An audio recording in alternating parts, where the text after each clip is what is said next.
Audio Jungle. Audio Jungle. Assalamualaikum dan selamat sejahtera to all of you guys. Thank you for watching and welcome back to Persamanya In Depth 2 siri yang kelima. Okay, hari ini bersama saya moderator anda Faza dan juga Syafika.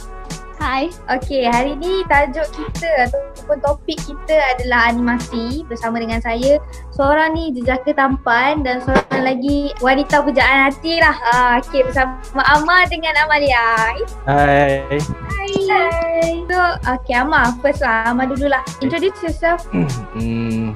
Saya Ahmad Muammar. Tapi kebelakangan ni saya tukar nama sebagai Amar Yusof sebab memudahkan untuk orang pronounce. Sebelum ni kalau bagi nama Muammar memang susah. So saya sebenarnya seorang animator tapi khusus kepada 3D animation. Selain daripada animation pun saya buat, tapi itu saya punya major lah. Okay, sudah kenal Amar. Okay, Amalia? Okay, nama saya Nur Amalia. Tapi my pen name is Ambersand. Okay. Saya ambil jurusan animasi, but for now saya basically macam content creator lah on the internet. Saya buat illustration, character design and so on. Okay. So animasi ni kan apa yang terlintas dalam fikiran saya lah. Animasi ni adalah kartun. Okay, kartun. So apa yang terlintas ni, tokoh yang terlintas dalam kepala saya adalah Walt Disney dan juga Tim Burton. Kalau dunia punya lah kan, sebab diorang ada macam karakter apa, orang kata dia punya trademark diorang sendiri. Macam contoh Tim Burton ni dia punya tu macam scary kan, macam tu. So korang mesti ada macam tokoh, betul tak? Yang macam korang minat yang menjadi inspirasi dekat korang. Itu siapa? Kalau katakan kita sebut dalam industri Malaysia lah kan, tempatan ataupun lokal, 3D kita di sini tak ramai ataupun 3D animator lah. So Nizam Razak iaitu CEO Monster yang buat Bobo Boy tu, sebab dia antara pioneer 3D animation. Even filem 3D yang pertama di Malaysia iaitu filem Gang, Upin Ipin Pengembaraan Bermula, diarahkan oleh dia. So untuk satu tempoh yang lama saya menganggap dia sebagai idola saya. Apa jejak langkah dia saya follow. So dari situlah kenapa perjalanan saya di sini hari ini sebagai seorang animator. Okay. Mana macam mana? Untuk saya macam tokoh yang saya minat seorang dia. And nama dia James Baxter. Kalau dulu yang saya paling ingat dia punya animation yang dia memang buat, yang dia take part in, nama dia Spirit. And sekarang pun dia banyak menyumbang sebagai animator di dunia lah, including our modern cartoon sekali. I think yang James Baxter ni, saya rasa macam dia punya style tu memang bagus. Dia punya animation tu dengan pergerakan kecil-kecil tu dia boleh buat. Memang subtle movement semua dia boleh buat. So and then sampai sekarang pun orang akan upah dia untuk buat scene-scene yang macam memorable lah. So for me, saya nak jadi orang yang macam tu lah. Okay. So mungkin ada next soalan? Ada. Silakan. Ini soalan untuk Amar dan Amalia. Sejak bilakah anda meminati dalam bidang animasi? Dimulakan dengan Amalia dulu. Okay, dari bila? So maybe dia punya minat tu datang dari kecil lah, sebab dulu biasa lah kan, sebenarnya kartun hari-hari, pagi-pagi bangun tengok kartun. And then also abang dan kakak saya pun memang suka lukis. Dia orang lagi kuat anime lah, Sailor Moon semua. Dan saya pun start juga itu sekali sampai sekarang. Ini semua pengaruh dari kakak dan abang lah, kira dia. Menarik. Amar pula? Kalau ikutkan kes kebanyakan animator sama je. Dia bermula daripada childhood. Macam saya sekali kecil-kecil memang suka tengok Tom and Jerry. Daripada kecil lagi memang 2 tahun dah tengok dah. So di situ kita dah develop kita punya imagination yang membuatkan kita lagi berminat nak tengok benda-benda kartun daripada benda yang real. Tapi saya punya minat pada 3D sebenarnya start pada bulan puasa tahun bila saya tak ingat. Kali pertama Upin Ipin ditayangkan di TV. Masa tu bulan puasa.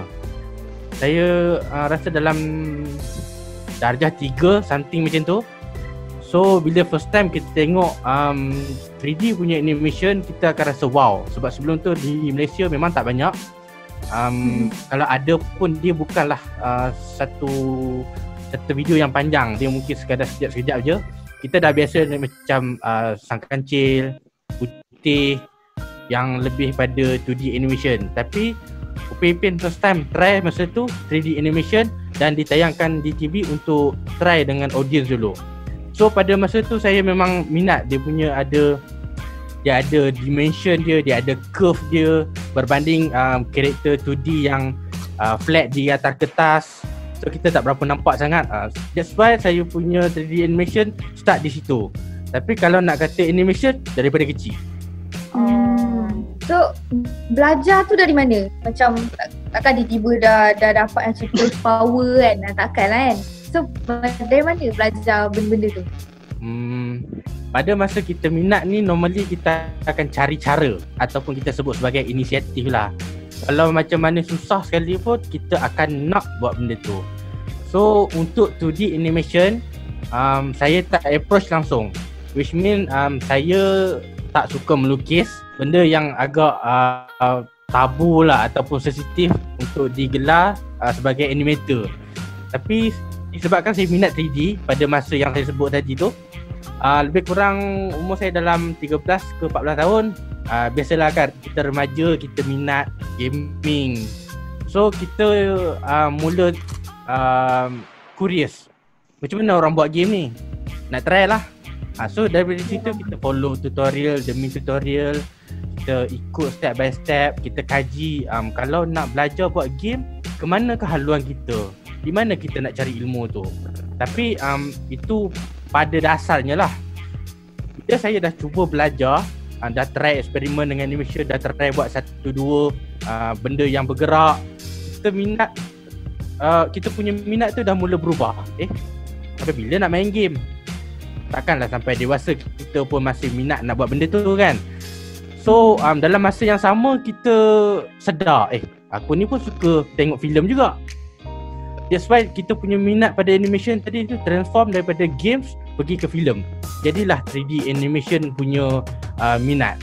So daripada situlah saya fikir why not saya belajar animation sampai satu tahap nanti saya boleh buat filem saya sendiri. So itulah saya punya goal yang menyebabkan saya ada di sini sekarang. Sangat besar goal tu, sangat berat Salam cuba. Bukan macam orang biasa yang goals dia macam kalau kita dengar macam sama je, saya nak berjaya, tapi macam Amar sangat berat lah pada pandangan saya. Okay, biasanya kalau kita macam Amalia pula. Kalau kita target besar, kita akan dapat besar. So impian tu memang kena besar dulu lah.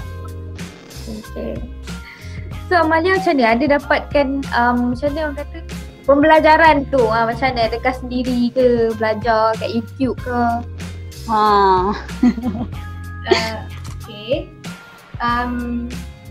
Okay, basically macam animasi ni orang ingat dia ada software dia sendiri. Macam kalau dulu Flash, sekarang Tumbuh semua tu kan. Tapi dulu saya tengok YouTube dan saya nampak ada beberapa animation ni dia guna software yang free je. Microsoft Paint dengan Movie Maker kot kalau tak silap. Dia memang langkah dia susah, tapi untuk saya lah, macam saya rasa macam saya macam ada chance nak buat benda tu. And then macam saya try sambil tu saya akan tengok animation yang bagus-bagus dan saya try nak study dia punya elements dia, macam mana dia gerak, dia punya style dia, stroke dia. Oh. Okay, okay, ada satu lagi yang saya curious pasal orang-orang animasi ni. Sebab dia orang sangat diam bukan selalu kita dapat bercakap macam ni kan. Ya. Okay, korang punya pengalaman tu kan, pengalaman sebagai seorang animator tu, mestilah lama betul tak korang develop benda-benda macam ni kan. So dalam tempoh tu, apa ups and downs yang korang hadapi? Okay, mungkin mula pada Amal. Amalia lah dulu. Okay. Ups and downs dia. So untuk saya, macam saya jumpa ada satu mungkin pattern yang saya nampak dalam artis creator ni kan. Dia akan macam ada satu macam dia akan naik turun kan. Dan saya experience benda tu. Bila naik ni saya rasa macam mungkin semua cantik, anatomy semua lawa. So basically that yang tu bila saya macam up lah.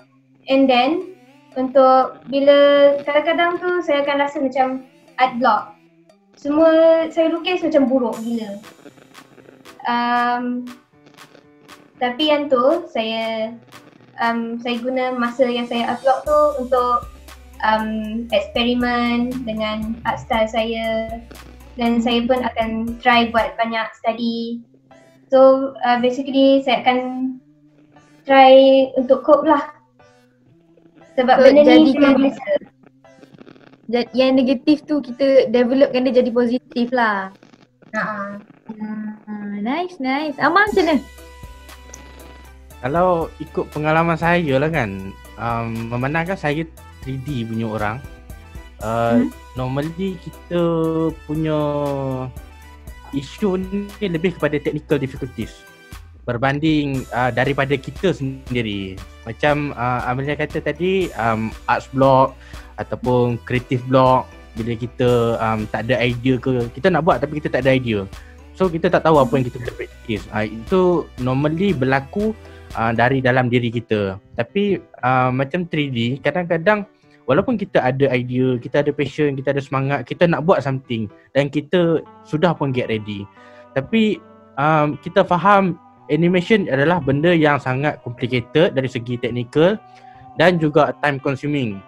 So kita bukan saja perlu mahir dalam bahagian problem solving untuk pastikan animation kita seminimal susah yang mungkin. And then kita juga kena pastikan pengetahuan kita dari segi software, kemampuan komputer kita. Sebab masa saya remaja dulu, memang kita remaja kan, kita aktif, kita minat, kita kalau boleh nak buat semua benda. Tapi dalam keadaan kita nak sangat-sangat buat tu, komputer kita slow, tak mampu nak support animation yang heavy. So daripada situlah segala pembelajaran kita akan jadi terbantut, terstop di situ disebabkan oleh benda lain, bukan daripada kita, bukan kita yang tak ada semangat, tapi environment, technical, mungkin file korup, benda-benda yang macam tu memang akan sentiasa jadi dan asam garam bagi kita. Cuma kalau tak kuat, majoritinya akan give up lah. Sebab saya melalui proses belajar animation di banyak tempat, so ramailah rakan-rakan seperjuangan saya yang berhenti, yang selepas belajar tak nak jadi animator, jadi fotografer, jadi editor. Banyak yang akan jadi macam tu disebabkan tak mampu nak handle kepayahan yang ada dalam bidang animation ni. Tapi itu bergantung pada minat masing-masing lah. Kita tak halang. Dalam masa yang sama pun kita tak paksa orang untuk suka animation. Kita tahu bahagian ni memang susah.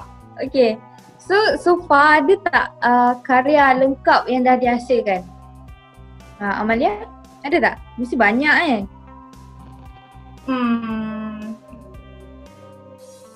Okay, saya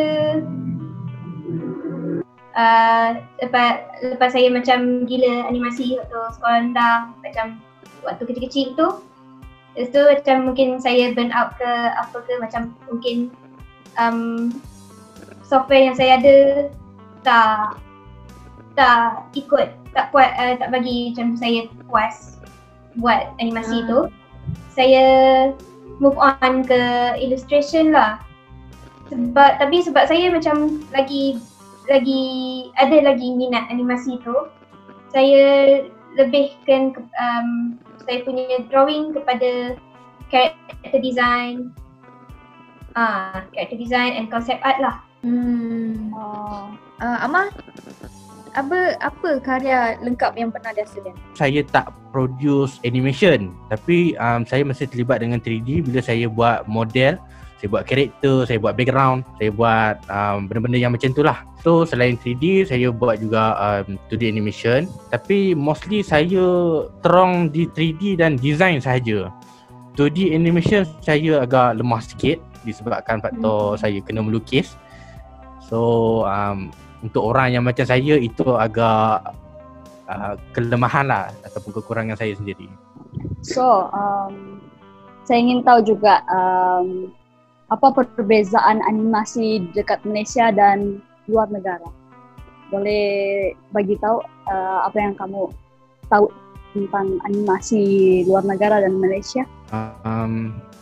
Normally kita tak anggap dia berbeza dari segi negara, sebab animation biasanya bila kita dalam proses pre-production, masa kita nak research untuk buat filem tu, kita akan refer pada lokasi animation punya story tu sedang berlaku. Contoh macam Upin Ipin berlaku di Malaysia, Coco berlaku di Mexico, Ice Age berlaku di Antartika. So kita akan study dia punya budaya di kawasan itu. Macam mana orang Mexico hidup? Apakah budaya dia orang? Dia orang suka menyanyi. Macam mana makanan dia orang? Kalau di Malaysia, kita akan based on budaya kita, macam mana orang Melayu, India, Cina hidup dalam keadaan harmoni. Kita ada kepelbagaian makanan. Kita ada pakaian yang macam-macam. Kita ada permainan kampung macam main guli, baling kasut. So benda-benda yang macam tu kita research, dan bila kita dah dapat, baru kita implementkan dalam animation tu, dan jadilah filem yang orang kata believable, sebab dia berlaku berdasarkan lokasi tu sendiri. Sebagai contoh, kalau research ni salah, kita buat filem Upin Ipin, tapi gaya hidup dia macam orang Brazil. So benda tu akan jadi tak kena lah. So pelik lah kan. Dia bukan berbeza dari segi bahasa saja, tapi culture ataupun budaya tu lah yang betul-betul memberi impak kepada overall animation tu sendiri. Faham? Okay, Amalia, dengar cerita Amalia ni adalah seorang digital artist kan, dah lama kan. Cerita sikit, ramai lagi tak tahu ni. Saya pun baru tahu. Okay, digital artist ni dia tak banyak beza sangat dengan artis tradisional. Kalau artis yang tradisional, dia akan guna media tradisional lah, macam pencil colour, watercolour, semua tu atas kertas. Kalau digital artist, dia lebih kurang je, tapi dia guna software macam Photoshop. And bagi saya bezanya, kalau digital artist ni maybe dia punya kerja dia tu lagi smooth, lagi macam kaedah dia tu macam lagi smooth. Tapi bukan maksudnya dalam 10 saat boleh buat. So apa equipment yang seorang digital artist wajib ada? Okay, equipment sebenarnya betul. Oh, tu yang hilang kejap tadi tu. So basically ni yang dipanggil sebagai digital tablet ataupun drawing tablet. Dia ada dua jenis, satu yang kosong macam ni, so kita akan touch dan skrin kita adalah skrin komputer sendiri, dan jenis kedua adalah dia ada screen di sini.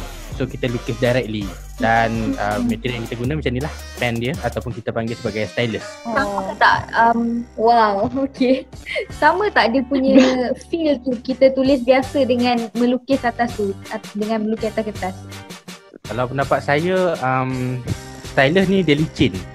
Sebab mata dia ni adalah material plastik berbanding pensel yang pakai grafit ataupun grafit. Pensel dia bila kita stroke, dia akan ada rasa kesat. So bila kita tarik laju untuk buat satu line, material tu akan stopkan tangan kita. Berbanding bila kita pakai stylus, kalau kita tak control macam ni, kita tarik je, dia terlalu licin sampai kadang-kadang tangan kita terlajak. Dia sangat licin, macam slippery lah kita kata. So dia berbeza lah juga. Okay, soalan yang seterusnya, apakah teknik-teknik yang anda belajar dekat Asasi Aswara? Boleh ceritakan, dimulakan dengan Amar dulu. Dalam Asasi kita takkan sentuh bahagian 3D. Kita lebih pada lukisan tradisional dan digital. Sebab untuk cover animation tu sebenarnya dia memerlukan lebih masa. Setahun tak cukup. So kita punya skill akan diasah di peringkat basic, tetapi lebih merujuk kepada traditional drawing sahaja. Untuk orang kata melembutkan tangan lah, supaya kita boleh dapat lukisan yang kita nak. Di samping kita eksperimen, kita explore, oh rupanya boleh buat lukisan macam ni, rupanya boleh pakai medium watercolor macam ni. So benda-benda yang macam tu kita akan lalui dulu, barulah kita akan dapat at least kita rasa feel tu macam mana. Barulah kita naik level di peringkat degree untuk memulakan animation yang lebih advance. Walau macam mana pun di peringkat SEM 3 kita ada sentuh 2D animation. Kita belajar software, kita belajar principle animation, ada ke-12 semuanya. So setiap satu tu kita akan lalui dan kita amalkan dalam kita punya pembuatan animation. Barulah kita boleh animate sesuatu benda secara natural. Bukan lagi bila orang tengok animation tu, ni kenapa macam tak realistik ataupun nampak macam kikuk. So benda-benda yang macam tu lah kita nak elakkan. That's why kita fokus pada basic dulu. Oh, jadi Asasi ini bermula daripada basic lah dulu kan? Sebaiknya macam tu, sebab tak semua orang masuk Asasi terus dah pandai. Okay, Amalia macam mana? Okay, untuk Asasi ni bila nak menjurus ke animasi tu, first kita kena belajar macam mana nak lukis figura kan. Kebanyakannya lah awal-awal kita akan belajar unsur-unsur seni macam garisan semua tu, dan kita move on ke figura di mana kita kena lukis macam anatomi manusia ni ikut proportion yang in real life. Untuk semester ketiga pula, yang tu baru kita akan try guna software animation, dan kita pun akan belajar prinsip-prinsip dalam animasi sekali. So at least untuk ke degree nanti akan prepare lah sikit-sikit. Tapi bagi saya dia boleh macam provide macam benda-benda basic kat kita. Jadi bila nak masuk degree ke apa ke, kita taklah rasa macam ni nak buat macam mana, ataupun istilah-istilah tertentu ni kita akan faham. Taklah macam kita masuk kerja, dia kata ni benda ni kena slow in slow out, kita akan faham benda tu dan kita tak blur. Bagi Amalia dan Amar, dalam membuat animasi ini memerlukan kos yang tinggi ataupun biasa-biasa saja dari segi keuangan? Susah kita nak kata sebab dia melibatkan pros and cons. Saya boleh terangkan tapi dia akan ambil masa sikit. Okay, sebagai contoh, segala animation bermula dengan lukisan.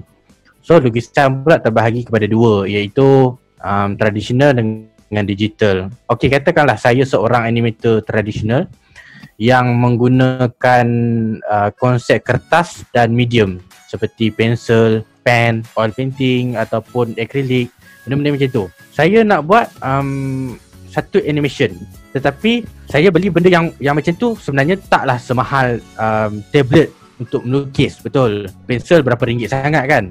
Tetapi dia punya cons ialah bila habis kita kena beli lagi. Katakanlah benda tu habis pada masa kita tengah buat kerja, so benda tu akan jadi isu. Tetapi dari segi kosnya dia taklah semahal tablet. Cuma dia sentiasa berlanjutan. Habis beli lagi.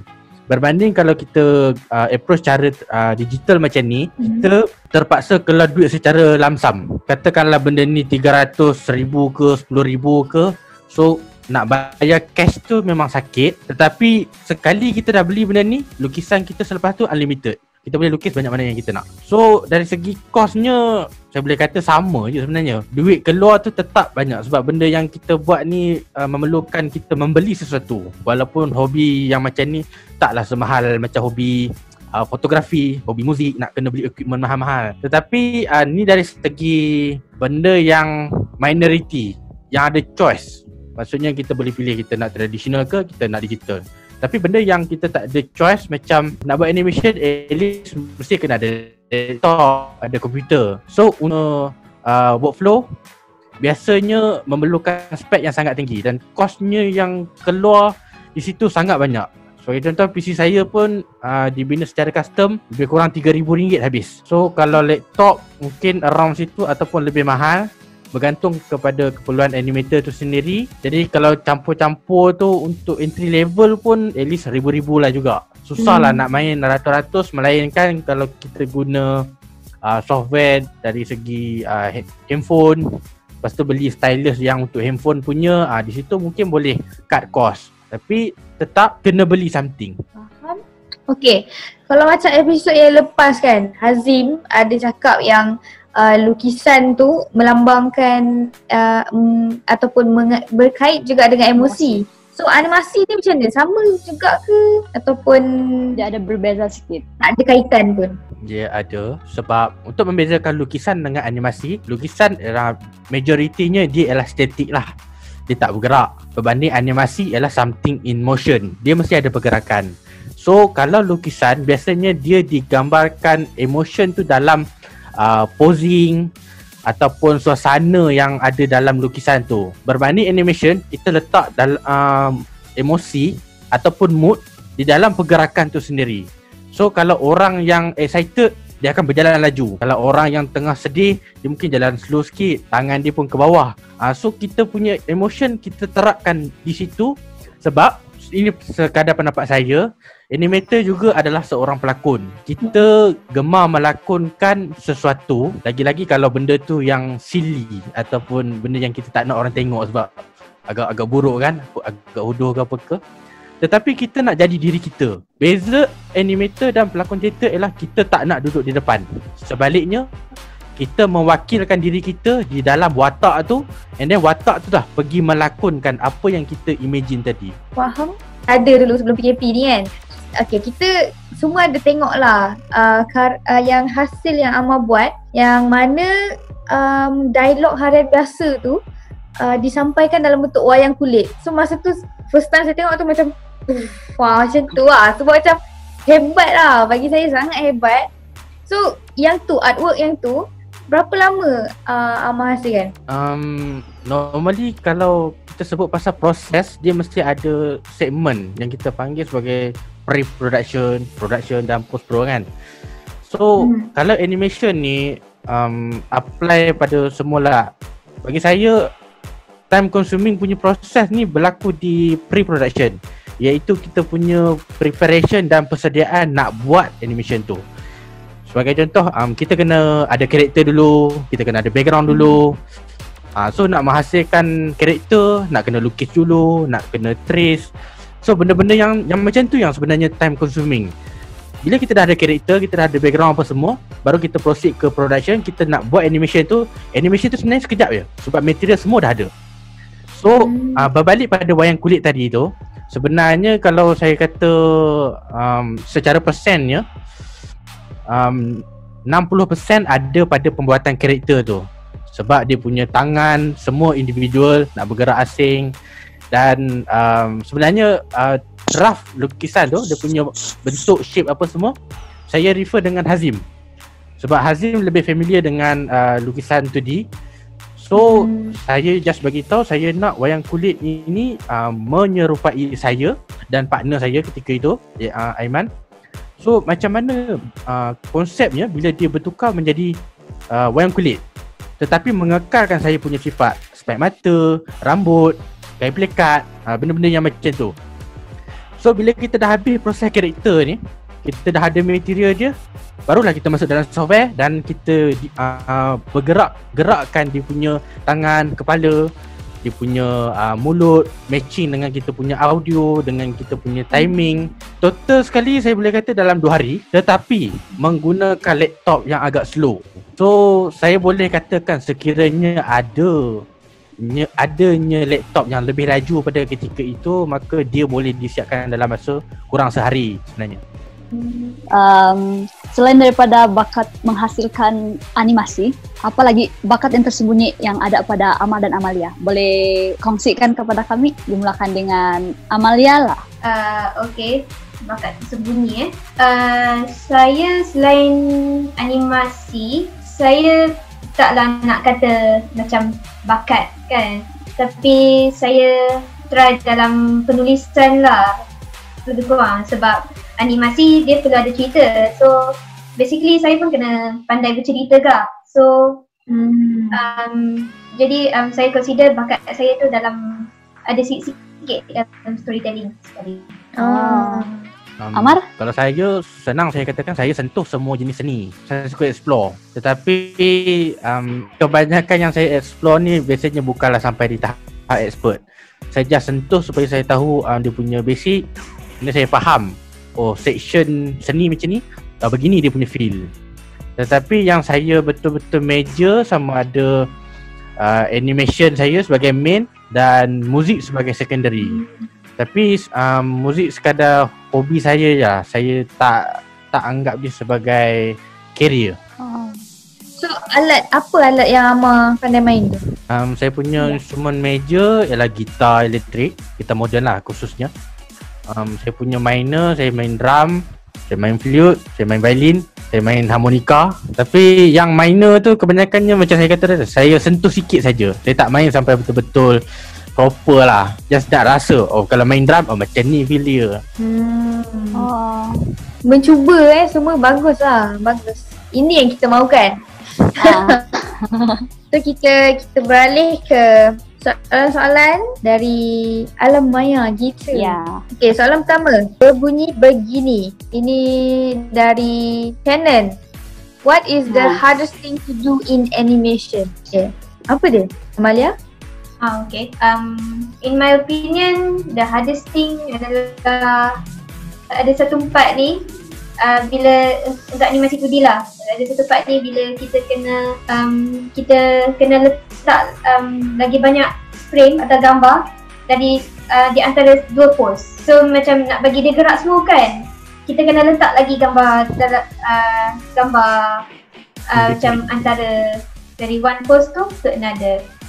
Untuk saya yang tu paling susah sebab satu kita kena jaga timing kita, jadi dia macam tak nampak kekok ataupun slow sangat ke, laju sangat ke. Another thing is dia macam time consuming gila.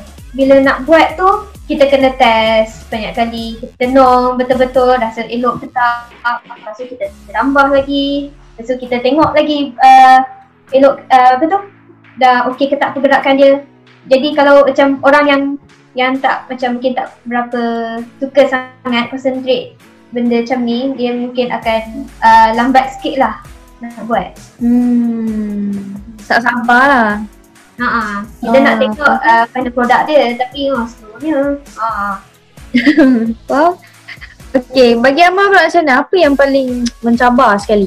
Untuk saya terangkan benda tu, saya kena terangkan dulu proses yang dilakukan step by step di dalam 3D. Sebab kalau 2D normally kita akan approach berdasarkan preferable masing-masing. Ada orang mula macam ni dulu, ada orang mula macam ni dulu. Tapi 3D kadang-kadang kita akan ikut guideline yang sama ataupun pipeline. Dia mesti kena ikut turutan. So first kali kalau kita dah siap lakaran apa semua, kita akan buat modeling. Kita create lah karakter tu macam tanah liat kan. So daripada something dia menjadi karakter. Lepas ada karakter, kita perlu meletakkan color. So coloring tu kita panggil sebagai texturing. Siap dah color, kita next step pergi ke rigging, iaitu proses meletakkan tulang pada karakter tu supaya dia boleh digerakkan. Bila dah ada tulang, baru kita boleh animatekan dia. Dan kita buatlah animation apa yang kita nak. Then kita akan letak light dalam scene tu, ataupun kita panggil proses lighting lah. Macam 3-point lighting yang kita biasa belajar untuk filem. Konsep yang sama tapi dia dalam visual punya world. Dan last kali kita akan render. Daripada animation tu dia menjadi video. So dalam banyak-banyak proses ni, secara umumnya yang saya rasa semua orang boleh setuju di proses rigging, iaitu proses meletakkan tulang dalam karakter tu. Setiap anggota dia, tangan, kaki, kepala, facial features, mata, hidung, mulut apa semua ni kita kena jaga. Tapi dia susah dari segi teknikal. Sebarang kesilapan boleh mencacatkan karakter tu. Sebagai contoh, silap letak tulang di hidung. So bila kita gerakkan tulang tu, telinga yang bergerak. So isu yang macam itulah biasanya kita akan berdepan. Dan dia sangat-sangat time consuming untuk kita repair benda tu. Barulah kita boleh finalize karakter tu dah siap dan ready made untuk kita hantar ke animator, baru dia boleh animatekan karakter tu. Tetapi macam saya punya pendapat lah, kepayahan tu berada di proses lighting dan rendering. Sebab walaupun lighting ni dia tak adalah sesuka macam bahagian lain, tetapi tersilap cahaya akan menjadikan scene tu tak realistik. Tak nampak macam yang sepatutnya. Adakah tengah hari menghasilkan bayang di pipi? So macam tu kan konsep dia. Jadi kat situ saya kurang arif. Tetapi dalam masa yang sama, rigging tu memang susah lah. Saya sendiri pun tercabar kalau buat. Faham? Okay, soalan yang seterusnya daripada list_00. Do you need to know how to draw to be a good animator? Ahmad dulu. Saya tak katakan ilmu melukis tu wajib ada, tetapi kalau dia ada, sangat membantu. Sebab walaupun kita animate secara teknikal, kita bermain dengan mouse, keyframe di dalam software.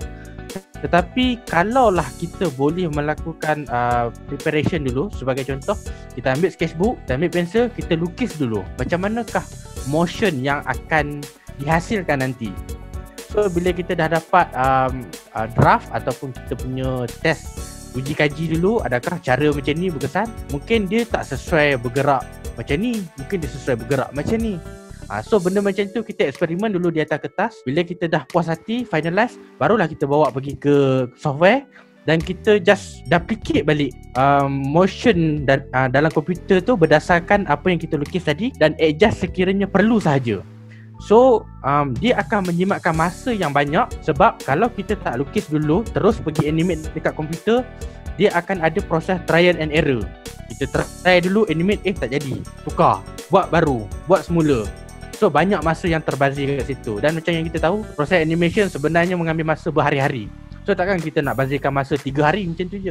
That's why macam saya kata tadi, dia, ilmu melukis tak wajib ada, tapi kalau ada sangat membantu. At least untuk 3D lah. Amalia macam mana? Apa pandangan Amalia pula? Untuk animasi 2D, skill melukis ni kena ada, at least sikit-sikit.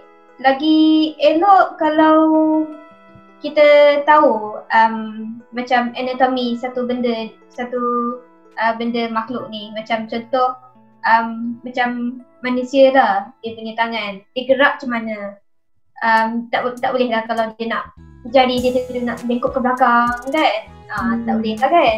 Jadi dia kena macam study macam mana badan tu bergerak dulu sebelum dia nak try buat animasi yang lawa lah.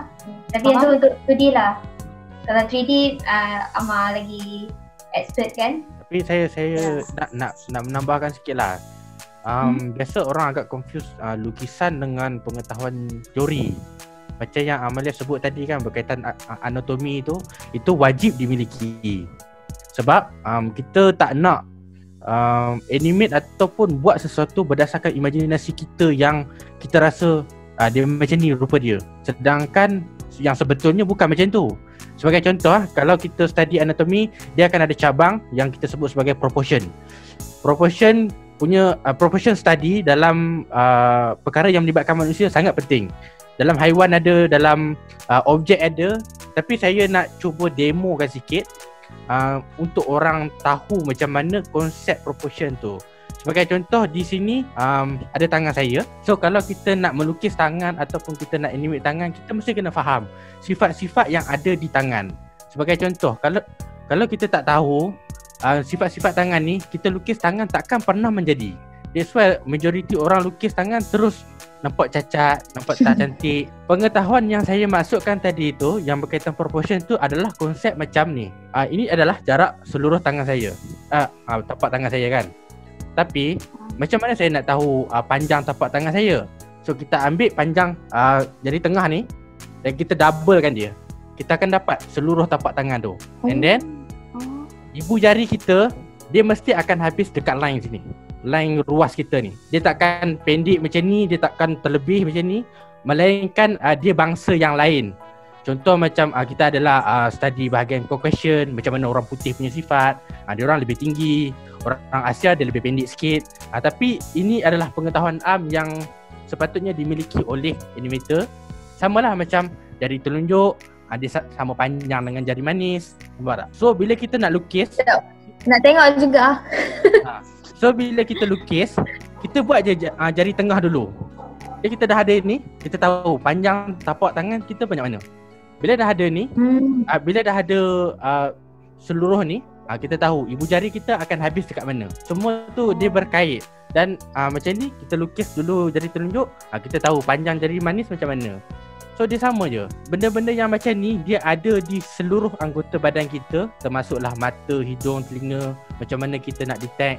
Sebagai contoh, kalau facial feature, saya boleh kata bahagian corner mulut kita ni adalah selari dengan kita punya mata hitam. So bila kita lukis mata, kita tahu dah mulut ni nak panjang banyak mana. Tak adalah kita buat sampai ke pipi ataupun pendek sangat. Melainkan karakter tu dia stylized. Memang dia nak buat macam tu. Konsep mata besar, comel-comel, mulut dia kecil, kening dia tinggi. Itu lain cerita lah. Tapi at least kita faham basic punya proportion, barulah kita boleh create something yang believable. Tak adalah nampak macam alien karakter tu. Wah. So apa tips yang Amar bagi ni sangat membantu sebab selama ni tak pernah pun nak tahu panjang ni ataupun ibu jari ni habis kat mana kan. Sebab tu lah mungkin saya lukis selama ni jadi macam tak betul sikit kan. Satu pengetahuan yang baru lah kan. Ini pun kita belajar kat Aswara juga dalam waktu SEM 2. Ya. Okay, so Amar dan Amalia, ada tak kata-kata terakhir ataupun ucapan sebelum kita berpisah di sini? Amar, ada tak? Okay, ucapan terakhir saya, kalau korang ada minat nak tengok maybe illustration yang leaning kepada character design, fantasy, science fiction, boleh follow IG saya ember.sand, embar.sand di IG ataupun di Twitter di mana saya lagi aktif, ember_sand. Okay, so harapan dan ucapan pada student-student yang nak masuk, tu dia harapan dan juga ucapan untuk student-student yang bakal masuk asasi Aswara lepas ni. So basically Aswara ni a very good tempat kalau nak belajar. Is yang selain dari animasi ni pun korang pun boleh interact dengan bidang-bidang seni lain. So macam inspirasi korang lagi banyak lah. Also animasi ni for me lah banyak dia macam drag sikit tau. Tapi as long as korang boleh fokus dan macam determine, korang boleh buat. Okay, Amar, so kat mana kita boleh tengok artwork Amar, dekat mana and apa ucapan untuk pelajar yang akan datang? Secara digitalnya saya tak banyak letak di social media. Tapi in case kalau nak tengok progress ke apa ke, boleh datang ke Facebook saya, Amar Yusof. Kata-kata terakhir saya lebih kurang macam Amalia. Saya nak tekankan bezanya belajar di Aswara dan di tempat lain ialah kita di sini memang kita minat animasi, kita minat filem, muzik dan sebagainya. Tapi dalam kita belajar animasi tu, kita juga belajar benda lain. Sebab kita dikelilingi oleh orang-orang seni belaka. Kita tak ada campur sangat dengan orang-orang yang architecture, kita tak campur dengan orang mechanical. So memang di sinilah tempat ataupun kita kata lubuk seni. Pembelajaran kita di sini lebih drastik, khususnya dalam asasi. Dalam 1 tahun punya tempoh sekejap, sangat pack. Tapi selepas 1 tahun ni kita memang someone dah. At least kalau bila masuk tu zero, kita habis ni ada something, mesti ada punya. So untuk harungi bahagian tu, minda kena cekal mental fizikal sebab kita di dalam landasan yang sangat laju. Tetapi kitalah yang paling efektif sebab kita sedang memotong orang lain dengan kadar yang laju. Cuma bezanya kita mampu ataupun tak mampu menahan segala orang kata apa? Jika kamu tak mampu menahan perihnya belajar itu, kamu akan menanggung susahnya kebodohan itu. So cekalkan hati, belajar aja kat mana pun yang kita nak. Tapi yang disarankan di Aswara khususnya asasi, sebab macam yang kata tadi lah, kita dikelilingi oleh orang-orang seni. Okay, so guys, enjoy your life. Jangan bandingkan diri dengan siapa-siapa, because you have your own specialty. Betul. Okey, baiklah. Dari situ saja episod kita kali ini. Dan jangan lupa saksikan episod yang terakhir bersama moderator kita yang seterusnya, yaitu Shannon dan Hud Aiman. Okay, bye. Bye.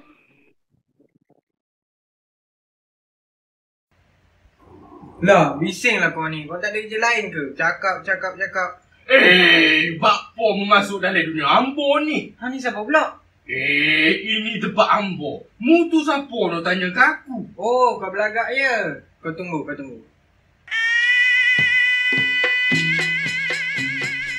Tu dia aku main dah. Tadi kan cakap banyak sangat kan?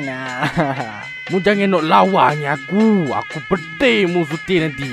Awak punya cakap ada set data, aku punya tak ada. Mana Haji macam ni? Oh, ingat seorang je boleh. Nak fight. Main lah. Ini dunia ambo. Suka hati ambo lah. Mu mari ke sini nak ngecek raja pulaknya. Raja tak raja. Semua tempat aku langgar.